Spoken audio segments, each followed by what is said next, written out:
এটা কি নির্বাচন নাকি ক্ষমতা দখলের খেলা? আগামীর ভোট এটা কি সত্যিই নির্বাচন? না, এটা জনগণের মতামতের প্রতিফলন নয়, এটা শুধুই ক্ষমতা দখলের একটি সুপরিকল্পিত খেলা। আমরা চাই যে একটা অন্তর্ভুক্তমূলক নির্বাচন সব দলের অবশ্যই। ডক্টর মোহাম্মদ ইউনূস বলেছেন, দেশের রাজনীতিতে শেখ হাসিনা ও তার দলের এখন কোনো জায়গা নেই। আজ যাকে নির্বাচন বলা হচ্ছে সেখানে নেই জনগণের বিশ্বাস, সেখানে নেই অংশগ্রহণের নিশ্চয়তা, নেই গণতন্ত্রের ন্যূনতম মানদণ্ড।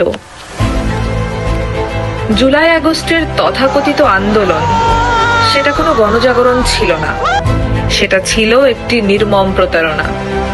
সাধারণ মানুষের আবেগকে ব্যবহার করে রাষ্ট্রীয় কাঠামো ভাঙার এক নোংরা কৌশল।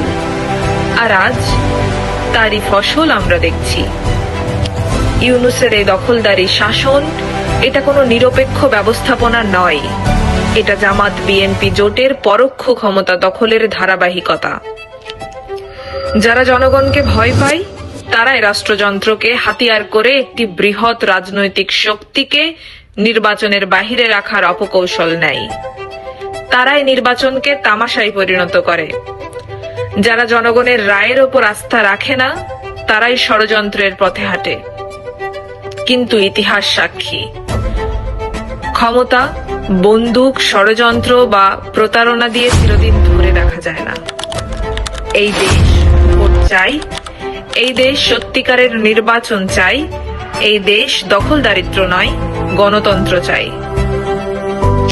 এটা নির্বাচন নয়, এটা শুধুই ক্ষমতা দখলের খেলা, আর জনগণ একদিনের জবাব দেবে।